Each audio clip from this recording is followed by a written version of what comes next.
সবাই জানি রবি ঠাকুরের সেই গান, গ্রাম ছাড়া ওই রাঙামাটির পথ। শহরের ব্যস্ত জীবন ছেড়ে প্রকৃতির কোলে এক দুদিন কাটিয়ে আসতে পারেন রবীন্দ্রনাথের সেই প্রিয় জায়গা শান্তিনিকেতন। বোলপুর শান্তিনিকেতনের কথা আলাদা করে আর বলার কিছুই নেই। বিশ্বভারতী ক্যাম্পাস, আম্রকুঞ্জ, ছাতিমতলা, রবি ঠাকুরের বাড়ি, পৌষ মেলার মাঠ, সোনাঝুরির হাট, এসব ছাড়াও ঘুরতে বেশ ভালো লাগবে সৃজনী শিল্পগ্রাম। আজ আপনাদের ঘুরিয়ে দেখাবো সেই সৃজনী শিল্পগ্রাম। বাই দ্য ওয়ে, আমি হোস্ট অনুরাধা, আপনারা দেখছেন দ্য এক্সটেকার অফ ট্রাভেল। নিজেদের গাড়ি করে কোলাঘাট, বাগনান, ডানকুনি, সিঙ্গুর, শক্তিগড়, বর্ধমান হয়ে শান্তিনিকেতনের সোনাঝুরি হাটে পৌঁছেছিলাম। রেলপথে হাওড়া থেকে চলে আসুন বোলপুর শান্তিনিকেতন, সেখান থেকে ক্যাব বুক করে চলে আসুন শান্তিনিকেতনের সৃজনী শিল্পগ্রামে।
সালে পশ্চিমবঙ্গ সরকারের উদ্যোগে তৈরি হয়েছিল এই গ্রাম। বিশ্বভারতী কলাভবন থেকে 2 কিলোমিটারের ব্যবধানে রয়েছে এই সৃজনী শিল্পগ্রাম। এই গ্রামে যাওয়ার জন্য একটা টোটো ভাড়া করলেই চলবে। গোটা গ্রাম ঘুরে দেখতে ঘন্টাখানেক সময় লাগবে।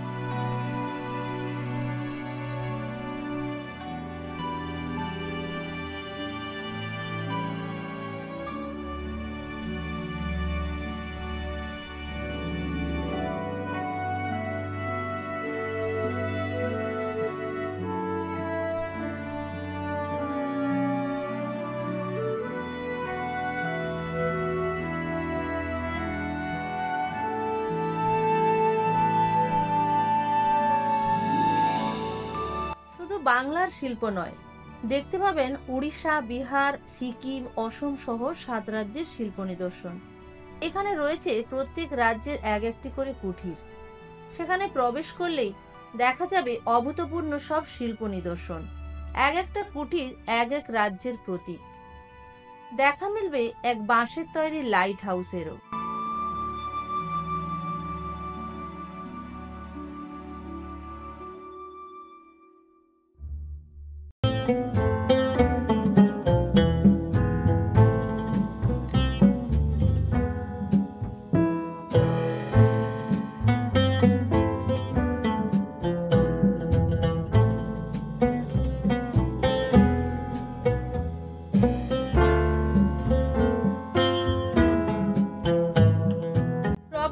ধরে কিছুটা এগিয়ে গেলেই চোখে পড়বে হ্যান্ডলুম শাড়ি, জামা কাপড়ের পসরা, রং বেরঙের সাজগোজের জিনিস। মাঠ জুড়ে নানান মূর্তি ভাস্কর্য, কোথাও গণেশের মূর্তি, কোথাও বা ধ্যানমুগ্ধ বুদ্ধ, আবার কোথাও দেবী সরস্বতী। তার সাথে কানে ভেসে আসবে বাউলের সুর।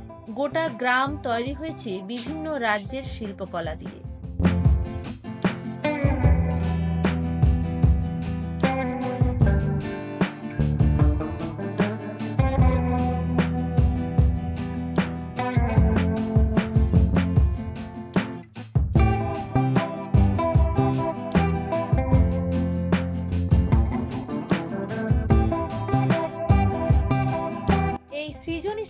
শিল্পগ্রামের অন্যতম উল্লেখযোগ্য স্থাপত্য একটি লোহার দুর্গামূর্তি। লোহার ভাঙাচোরা জিনিস দিয়ে দুর্গামূর্তি তৈরি করে তাক লাগিয়ে দিয়েছেন বীরভূমের শিল্পীরা। ফেলে দেওয়া লোহা লক্কড়, টিনের পাত, ড্রাম, কড়াই, শিকল দিয়ে দুর্গার মূর্তিটি নিখুঁতভাবে তৈরি করেন শিল্পীরা। প্রায় 20 ফুট উচ্চতার এই মূর্তি তৈরি করেন বোলপুর ও সিউড়ির 5 শিল্পী।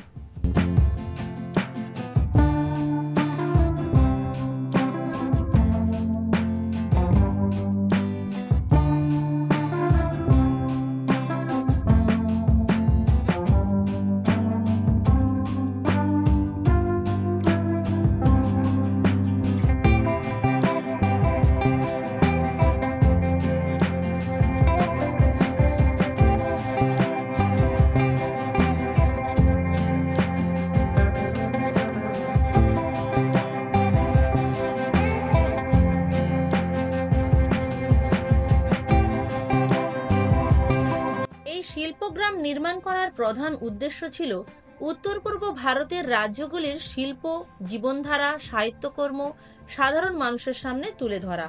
শুধুমাত্র একটা শিল্পগ্রাম তৈরি করাই নয়, গুরুত্বপূর্ণ গবেষণার মাধ্যমে ফুটিয়ে তোলা হয়েছে সিকিম, আসাম, মেঘালয়, মণিপুর, ত্রিপুরার মতো উত্তর পূর্ব ভারত এবং পশ্চিমবঙ্গ, বিহার, ঝাড়খণ্ড, ওড়িশা, আন্দামান ও নিকোবর দ্বীপপুঞ্জের জীবনগাথা।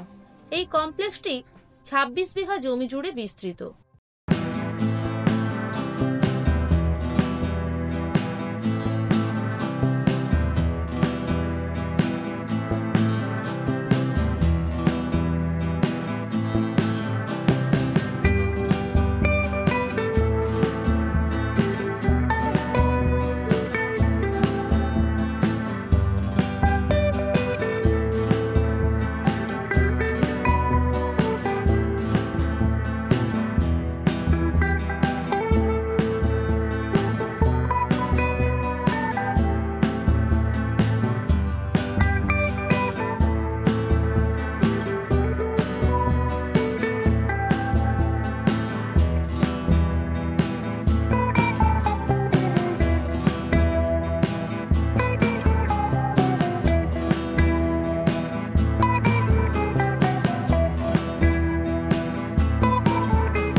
প্রকৃতিকে নিয়েই প্রকৃতির কোলে সারিবদ্ধ আম, নারকেল, সুপারি গাছে ভরা শান বাঁধানো পুকুর ঘাট সমস্ত রুক্ষতাকে ভুলিয়ে দিয়ে প্রাণের সঞ্চার করবে।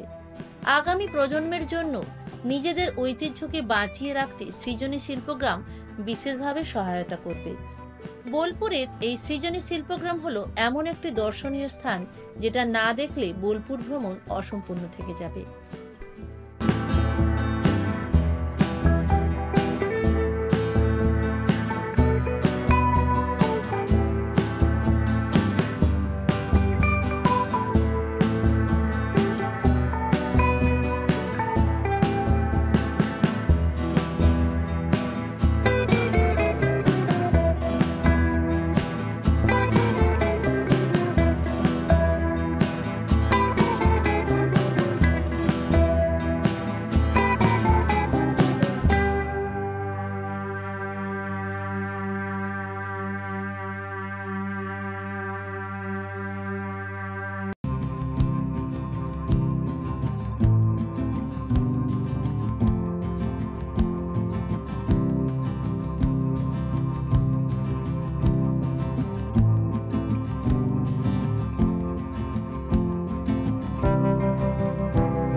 শান্তিনিকেতনের জনপ্রিয় জায়গা হয়ে উঠেছে সোনাঝুরির হাট।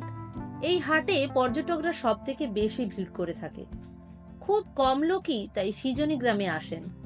এই সৃজনী গ্রামেও শিল্পীদের তৈরি সামগ্রী সব বিক্রি হয়। ইচ্ছে করলে এখান থেকেও কেনাকাটা করে নিতে পারেন। তাই আর দেরি না করে চলে আসুন শান্তিনিকেতনের এই অফবিট গ্রামে।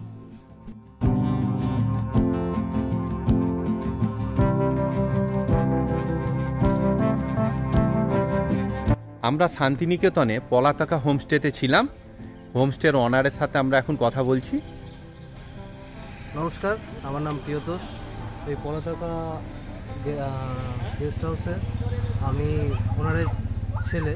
তো এইখানে ঠিক সৃজনী শিল্পগ্রামের ঠিক পাশে এই গেস্ট হাউসটি, মানে খুব পায়ে হেঁটেই যাওয়া যাবে। আর এখানে মোটামুটি অনেকগুলো 6-7টা মতো রুম আছে। প্রায় এসি রুমের ওই 1000-1200 এরকম করে দাম একদিনের। তো আপনারা যদি আসেন শান্তিনিকেতন বোলপুর, তাহলে অবশ্যই পলাতকা আবাসনে একবার করে আসবেন, একবার ঘুরে যাবেন, একবার শান্তিনিকেতন দেখে যাবেন। নমস্কার।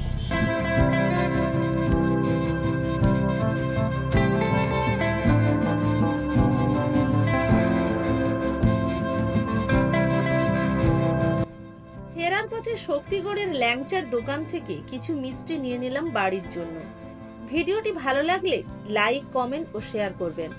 আপনাদের সাপোর্টই আমাদের অনুপ্রাণিত করবে পরের ভিডিওর জন্য। আজ তবে এই পর্যন্ত, ফিরে আসছি নতুন ভিডিও নিয়ে।